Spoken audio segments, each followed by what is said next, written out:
there! Today I wear a t-shirt because it's warm weather, and also we're going to review this pen. This is a pen from a brand I have not reviewed before, the Retro 51 brand, which makes a lot of very colorful pens. This is a pen that was sent by jetpens.com to Gourmet Pens, gourmetpens.com. She'll review it, and Aziza, sent it to me. So I don't have the packaging, I just have the pen. The packaging is a type of tubular cardboard thing that the pen is stuck into, which is quite fascinating. Okay, this specific model is the Tornado Lincoln EXT for extended. It's a bit longer than some of the other models are. It's a metal pen, and it has this antique brass finish, which I'll show you in close-up in a second. Okay, I'm going to cover the parts of the pen. I'll tell you what I like about it, what I don't like about it, and then I'll do a writing sample. Let's start at the finial right there. It looks like a little magnet. I think when I was a kid I had magnets that looked like that to play with. And then we have right there the clip. And the clip, I think, has a very interesting shape with a little open bit, and then it ends in a sort of ski slope, which gives it a nice bit of spring. What I also really like is this texture, this knurled texture at the top of the cap. And then, as you can see there, probably it says, I think it says Tornado. Let me just, it's a little hard to read. Yes, it says Tornado by Retro 51. Yes, Retro 1951. Okay.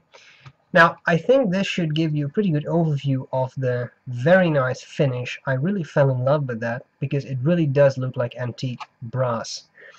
Okay, then we have a little center band right there, and then we go down, the barrel tapers nicely, and then there's an end cap that looks like that. Okay, now what I also like about this pen, it doesn't have a snap cap.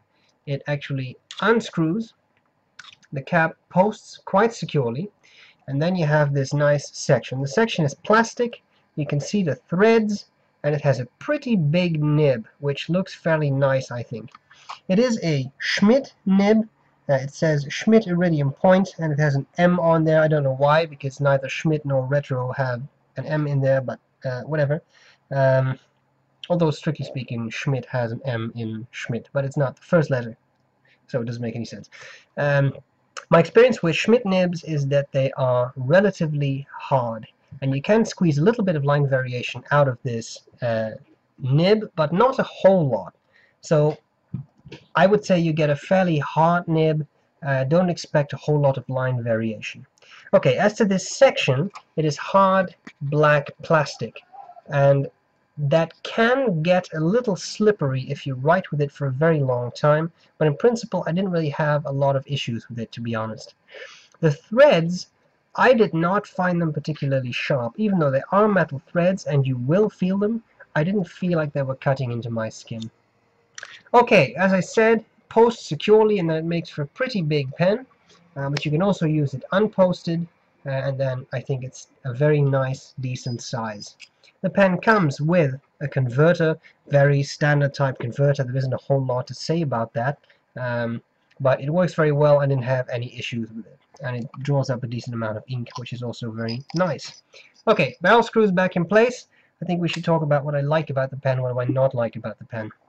Well, first, the things I like, I think it writes very pleasantly. It puts a very consistent, nice line of ink on the paper. I have not had any skips, I have not had any hard starts. It's a really nice pen that functions very well. I like the screw-on cap, as I said. It's a $50 pen, and in that price segment you often get snap caps, and I like this a lot. It posts securely. I think all of that is great, and I really, really love the finish.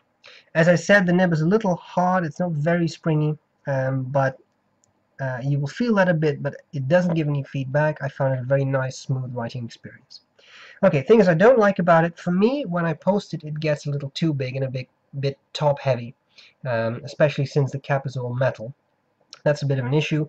And again, the hardness of the nib, some people really like that. Some people like some more give when they write. I tend to fall in that category, so for me, I noticed the hardness, but it didn't really distract me. Alright, so there we have it. Retro 51 Lincoln EXT. I think we need to take a few measurements before we do a writing sample. As to size, capped, I have 139 millimeters. Uncapped, I have 126 millimeters. Section diameter at the narrowest point is 9 millimeters, and at the widest point, just above the threads, is a good 10. And the final thing we need to do before the writing sample is to weigh it. There's still a little bit of ink in there, but I have 34 grams, so it's not a super light pen, but I've used considerably heavier pens too, especially in the metal end of the spectrum. Alright, let's do a writing sample. I hope this was useful, and I'll gladly see you later. Bye bye. Okay, so writing with the Retro 1951, aka 51 Tornado in Lincoln EXT, and the ink is Diamine Ancient Copper, which I absolutely love, and of course it goes very well with the finish of this pen. Okay, the Quick Brown Fox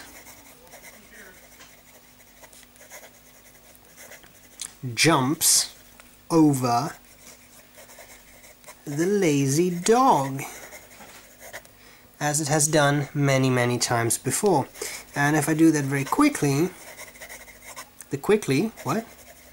Brown Fox jumps over the lazy dog. Not a single skip, no skidding, nothing. A very pleasant nib. I find it very smooth, very pleasant to use. As to wetness, it lays down a nice, even, wet patch of ink, which really pleases me because a lot of nibs I've used recently have been very dry, so I'm very glad that it does this.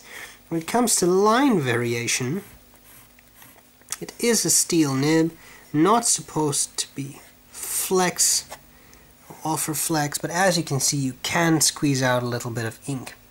So I think that's very nice. I love this pen. This one I'll be using with a lot of joy. So, guys, I hope this was useful, and I'll see you later. Bye bye.